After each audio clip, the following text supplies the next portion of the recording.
while we take great pride in the bravery of the heroes who created the Republic of Texas, we need not look far for inspiring examples of courage. And so it's my honor to bring to this stage one of those examples today to give us a TEX Talk. That is Senator Lilly Téllez from Sonora, Mexico.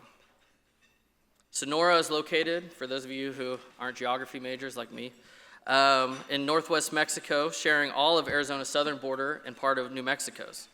Lilly is not only a Mexican senator, but also a former television journalist widely recognized for her firm and critical stance against alleged collusion between political authorities and drug cartels, as well as her unwavering commitment to democracy, security, and anti-corruption. In 1997, she became the first journalist in Mexico to report nationally on drug cartels on television, and in 2025, the first senator to denounce internationally that Mexico had become a narco state, exposing alleged links between government officials and organized crime. Senator Téllez speaks truth to power in a place where power is held by criminal drug cartels, narco-terrorists who extort and intimidate with ruthless violence, and infiltrate and corrupt the government with money produced by inflicting misery through drugs and human trafficking across the world. As she knows all too well, this danger is real and not hypothetical. And this danger is today's reality, not a historical anecdote. In fact, a little over a month ago, in February of 2026, the armed forces of the United Mexican States launched an operation to capture one of the most vile and evil criminals, not just in Mexico, but in the world. When the operation was over, the narco-terrorist known as El Mencho was dead. In a just world, he will ultimately be forgotten. But let us remember instead the soldiers, the National Guardsmen of Mexico who laid down their lives in that operation. Let us understand clearly, they sacrificed themselves upon the altar of freedom. They did so as heroes and patriots, and Mexico ought to celebrate them because they are her defenders. As we talk about security and safety and liberty and what that means for us here in Texas and across the country, we should talk about the freedom they died to win in Mexico. And this is the world in which Senator Téllez speaks truth to power. And when she speaks, she does so with great courage and at great personal risk. So please help me welcome to the stage Senator Lilly Téllez.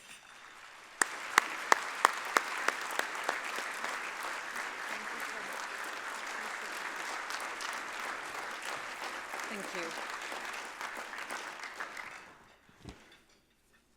Thank you. Distinguished members of the Texas Public Policy Foundation, dear friends of Patria Unida, thank you for your support for me to be able to be here to speak with you. Ladies and gentlemen, I warned that Mexico was drifting away from the free world and sliding into a new and dangerous kind of regime, one in which socialism, corruption, and cartels merge into a single power structure. Mexico is not simply going through a crisis of national security. It is undergoing a regime change, an experiment in building what I call a socialist mafiocracy, a system in which authoritarian politics, an omnipresent state, and narco-terrorism are fused into one. And yes, this is happening on the southern flank of the United States.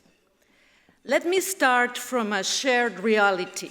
The fentanyl epidemic in this country is not just a statistic for us. The same structures that flood American streets with drugs are the ones that turn Mexican towns into war zones. The chain is one and the same. Armed terrorist groups, corrupt politicians and officials, transnational networks, and finally, devastated families on both sides of the border. One of the clearest examples of this hemispheric threat is the Jalisco New Generation Cartel, led until recently by Nemesio Ceguera Cervantes, known as El Mencho. This organization evolved from a drug trafficking group into a multinational enterprise of terror and a parallel authority in Mexico. It not only managed global supply chains of fentanyl and other drugs, It also acts as a de facto authority in many regions of Mexico. Cartels like these decide who can run for office, who can open a business, and even who is allowed to live in a given town. They collect taxes through extortion, they control strategic routes, and they maintain militias prepared to conquer and defend territories. But they are not invincible. On February of this year, El Mencho was finally killed by the Mexican military in an operation in Jalisco supported by the United States intelligence that helped pinpoint his exact location. He is dead, but his cartel's operation is still thriving in alliance with Morena's government.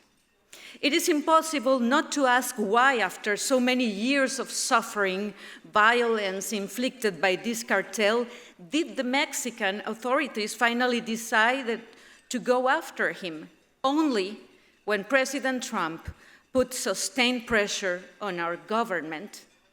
The answer is simple. It was never a question of capacity. It was always a question of political will. The problem has never been the Mexican military. The problem has been the Mexican commander-in-chief, the president, who does not want to give the order to dismantle the cartels. That is why when Mexicans are asked about the idea of a United States military intervention on our soil to eliminate the cartels, most reject it. But at the same time, an overwhelming majority support close, robust cooperation between our countries to defeat this common enemy. We Mexicans are patriots. We want to fight and win our own battles. The problem is that the Mexican Morena government has been complicit with cartels, allowing them to grow stronger. The clearest evidence came in the days after El Mencho's death. Armed militias emerged almost simultaneously in multiple states to avenge their dead leader. Across large parts of the country, Mexicans lived through scenes of war and terror. Millions had to shelter in their homes, afraid of being caught in the crossfire. Roadblocks with burning vehicles appeared in dozens of points. Highways were cut and entire cities were paralyzed. Businesses were burned. Dozens of security personnel were attacked, and dozens of our brave soldiers paid with their lives in ambushes. The fact that a criminal organization can deploy this level of military power and territorial disruption is only possible because it has the direct support of those in the government. It is clear that we are no longer facing ordinary organized crime, but a fusion between criminal cartels and political power. The socialist ruling party, Morena, chose to govern with the cartels instead of against them. In many regions, the state and the narcos are no longer enemies. They have become partners in a shared project of control. During elections, cartels have become the hidden campaign coordinators, deciding who can put up posters, who can hold rallies, and who will not live long enough to see election day. In the 2024 elections, more than 40 candidates were murdered. We held elections, but in too many places, the true electoral authority was the cartel's command. This is the backdrop against which the United States made a strategic choice. When the United States elevated Mexican cartels as a national security threat and built a comprehensive shield, escudo, the Trump administration broke with years of dangerous complacency. President Sheinbaum said she was proud of not being invited to the shield with other Latin American presidents to fight against cartels. The United States elevated the fight against organizations like El Menchos to the level where it belongs. President Trump signaled that cooperation would no longer mean press releases and photo opportunities, but real pressure, real intelligence sharing, and real consequences. But I am here to offer a warning. The strategy of the Mexican regime is to navigate the Trump administration, to wait it out. They hope that a future administration will relax the pressure and allow them to return to business as usual. They are willing to deliver a few symbolic blows against certain cartel leaders, but not to break the narco-political pact they themselves helped build. Just today, right now, Mexico will have a new Secretary for International Affairs, Roberto Velasco, right now at the Mexican Senate. He is the same person that had meetings with high American officials in Washington, D.C., who promised more cooperation, but back with President Sheinbaum, sabotages the work between our countries against the enemy. Because the heart of the problem is this: the people who should protect Mexicans and who should be your partners in dismantling narco-terrorism depend on narco-terrorism to maintain their own power. This is why I insist security cooperation with Mexico should be continued, not only on how many tons of drugs are seized or how many capos are extradited, but also on whether the Mexican government is willing to respect the rule of law and dismantle the narco-political networks inside the state. There are sitting senators, governors, including some in border states with the United States, and even in Sheinbaum's cabinet members with links to organized crime, and yet not a single prominent politician, narco-politician from Morena has been prosecuted. No one. We are in the early stages of a problem that can become as big as Venezuela.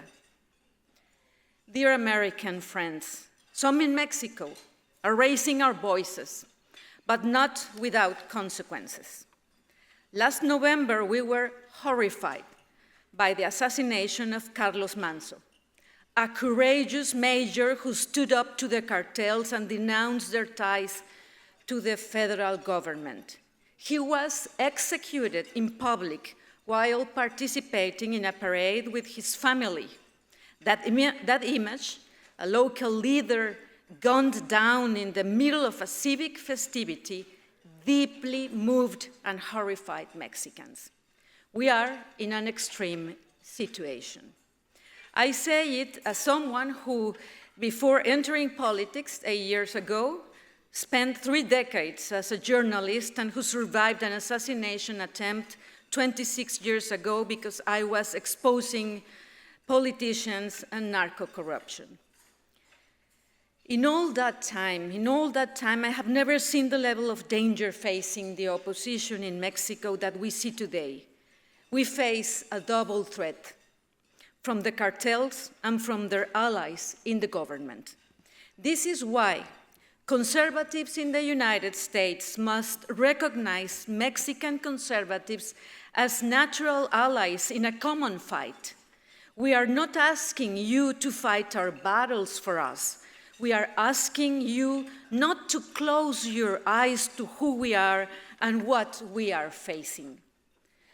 The momentum that President Trump has given to the hemispheric fight against narco-terrorism must also focus on stopping narco-politics. We must go after those narco-politicians that betrayed Mexicans and our partners. What we ask of you is this: do not treat a narco-authoritarian regime on your border as normal politics. Morena is the alliance of authoritarianism and cartels. Do not accept short-term concessions in exchange for long-term catastrophe.